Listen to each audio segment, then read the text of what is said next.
आज झारखंड गरीब नहीं है मेरे साथियों, मेरी माताओं, मेरे बहनों, मेरे बुद्धिजीवी अभिभावकों, इस झारखंड को गरीब बनाया जाता है। झारखंड नहीं है गरीब। इस राज्य को जानबूझ के ये लोग बर्बाद करने पर तुले हैं और ये हमारा और आपका कर्तव्य बनता है कि इस राज्य की उन्नति कैसे हो, इस राज्य के हितार्थ कैसे हो, इस राज्य को बचाया कैसे जाए और इस राज्य को अव्वल दर्जे का राज्य बनाया कैसे। क्योंकि अगर हम स्थानीयता के मुद्दे से आए थे और यदि हम लोग स्थानीयता की बात नहीं करें तो शायद बेईमानी होगी। आज बहुत सारे लोग और साथ साथ राम जी ने तो हमारे 1932 के खतियान को भी मजबूत किया है। राम जी ने हमारे 1932 के खतियान को भी मजबूत किया है। अब आप बोलेंगे कैसे? राम जी का विवाद कब का है? 1528 का है। समाधान कब हुआ? 21वीं सदी में। समाधान किन्होंने करवाया? लोकतंत्र ने। लोकतंत्र ने। तो भाई जब मुगलों के काल की समस्या का समाधान लोकतंत्र में हो सकता है तो हम तो अंग्रेजों की काल की समस्या का समाधान मांग रहे हैं। हम तो अंग्रेजों की काल की समस्या का समाधान मांग रहे हैं। तो राम जी ने तो तमाम विस्थापितों को मजबूती दिया है। तमाम विस्थापितों को जिनका जमीन 50 साल पहले टाटा ने लिया है, डीवीसी ने लिया है, वेदांता ने लिया है, सीसीएल ने लिया है, बीसीसीएल ने लिया है, ईसीएल ने लिया है, एचईसी ने लिया है, हिंडाल्को ने लिया है, मगध, आम्रपाली, एनटीपीसी ने लिया है, 50 साल पहले लिया है। जब राम जी की समस्या का समाधान 500 साल बाद यही लोकतंत्र का बुनियादी, यही लोकतंत्र का सर्वोच्च न्यायालय करता है तो 50 साल पहले जो हमारा जमीन अधिग्रहण हुआ है विकास के नाम पे, जो आज खाली पड़ा है, जो टाटा के कब्जे में है, कहीं एचईसी के कब्जे में है, कहीं हिंडाल्को के कब्जे में है, कहीं एनटीपीसी कब्जे में है, तो क्या हमारा भी अधिकार नहीं बनता है कि लोकतंत्र उसका समाधान करे? बनता है कि नहीं बनता है भाई? हमारे भी बात ने मात्र 50 साल पहले जमीन दिया है। एनटीपीसी को दिया है कोयला खोदने के लिए, मगध, आम्रपाली को दिया है, टंडवा में दिया है, पिपरवार में दिया है, राय बचरा में दिया है, बड़का गांव में दिया है, गोंदलपुरा में देने वाले हैं, लेने वाले हैं। वो कर्फ्यू का माहौल है। यही बिशुनगढ़ में कोणार्क डैम के माध्यम से दिए हैं। तो हमें भी इस लोकतंत्र में उतनी ही आस्था है। तो हमारी भी जमीनें, क्योंकि भारत का कानून भी कहता है यदि किसी कंपनी ने, किसी फैक्ट्री ने आपसे जमीन अधिग्रहण किया है और उस जमीन पर अगर कोई काम नहीं हो रहा है तो बाकायदा राज्य सरकार को चाहिए वह जमीनें रैयत को वापस करना चाहिए।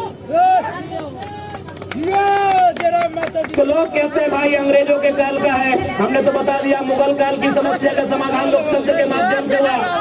अब एक बात बताइए, जो लोग कहते हैं ये अंग्रेजों की काल की समस्या है, अंग्रेजों का कानून है, तो भारत के बुद्धिजीवी लोग बताए तो कि भारत का क्या है? भारत के लोग हमें बताएं। हम लोग थोड़ा कम पढ़े लिखे नौजवान हैं, अभी पढ़ाई लिखाई कर ही रहे। भारत का है क्या? अरे भारत की प्रस्तावना फ्रांस से, भारत का मौलिक अधिकार संयुक्त राज्य अमेरिका से, भारत का नीति निर्देशक आयरलैंड से, भारत के मौलिक कर्तव्य रसिया से, भारत का राष्ट्रपति संयुक्त राज्य अमेरिका से, भारत की सांसद ब्रिटेन से, भारत का संघीय ढांचा कनाडा से, भारत का आपातकाल जर्मनी से, भारत की संबंधित सूची ऑस्ट्रेलिया से। तो 1932 अंग्रेजों कहने चलेगा? ये व्यवस्थाएं अंग्रेजों की, ये व्यवस्थाएं अंग्रेजों की। अच्छा एक बात बताइए, हजारीबाग में भी डीसी है ना? डीसी मतलब समझते हैं आप लोग? Deputy collector. अच्छा एक बात बताइए, कलेक्टर का मतलब क्या होता है? कलेक्टर शब्द कहाँ से आया? कलेक्टर शब्द आया है कलेक्ट से। कलेक्ट मैंने क्या होता है? कलेक्ट करना, कोनो चीज इकट्ठा करना, जमा करना। तो भाई ये कलेक्टर लोग अंग्रेज के टाइम क्या करते थे? कलेक्ट करते थे। व्यापारियों से, किसानों से लगान कलेक्ट करते थे, खजाना कलेक्ट करते थे। इसीलिए इन्हें कलेक्टर की उपाधि दी गई थी। अब क्या हुआ? एक प्रमंडल चूंकि हजारीबाग में है, वहां आता है डिविजनल कमिश्नर। डिविजनल कमिश्नर समझते हैं ना? यानी प्रमंडल के आयुक्त। कमिश्नर का मतलब क्या होता है? यानी कलेक्टर जो पैसा, जो खजाना, जो धान चार, सोना चांदी कलेक्ट करके ले जाते थे, उस पैसे को सुरक्षित अंग्रेजों तक, ब्रिटेन तक कमीशन लेके जो पहुंचाता था उसे कमिश्नर कहते थे। कमीशन कहां से आया? कमिश्नर शब्द कमीशन से आया है। तो भाई अंग्रेजों का कलेक्टर चल रहा है, अंग्रेजों का कमिश्नर चल रहा है, तो 1932 का खातियान कहीं नहीं चलेगा, कहीं नहीं चलेगा। अभी बताइए, क्या हमारी लड़ाई गलत है? ये हमारी मांग गलत है?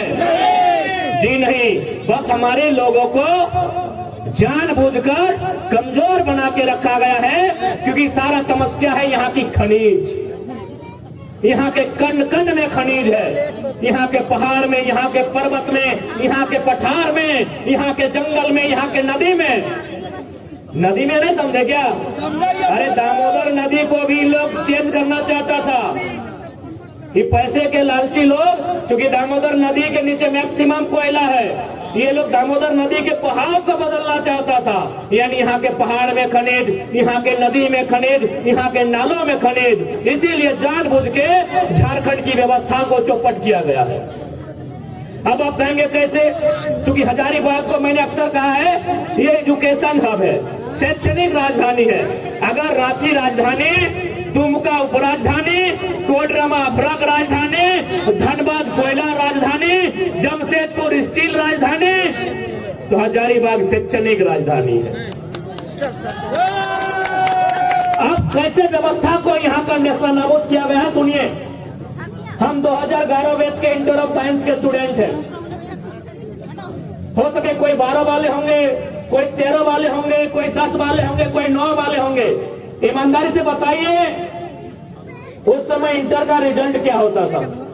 खासकर इंटर ऑफ साइंस का बताइए। मैं बता रहा हूं 2011 में 28%। गंभीरतापूर्वक सुनिएगा कि कैसे एक सिस्टम काम कर रहा है जो झारखंड को दिन प्रतिदिन खोखला कर रहा है। मात्र 28%। कॉमर्स का रिजल्ट था 42%। सोच के देखिए आपकी रूह कब जाएगी। आर्ट्स का रिजल्ट था 47, यानी 50% से ज्यादा बच्चे फेल हुए थे। कॉमर्स का रिजल्ट 42, यानी 50 से कई गुना ज्यादा, कई गुना नहीं, संख्या में कितना ज्यादा। और मात्र 28% रिजल्ट था इंटर ऑफ साइंस का, 2011 का हम साइंस का और पास आउट स्टूडेंट। यानी सोच के देखिए, जब हमारे बच्चे पढ़ेंगे नहीं, जब ये इंजीनियर नहीं बनेंगे, जब ये मेडिकल में नहीं जाएंगे, तो आगे जाकर कैसे राज्य को संभालेंगे? वियतनाम और फ्रांस की कहानी आपने पढ़ा होगा, वो तो आपने वियतनाम और फ्रांस के बारे में पढ़ा है। ये लोग झारखंड में चरितार्थ करके बैठे हैं, हमारे रिजल्ट को शून्य करके रखा था, हमारे रिजल्ट को डाउन करके रखा था।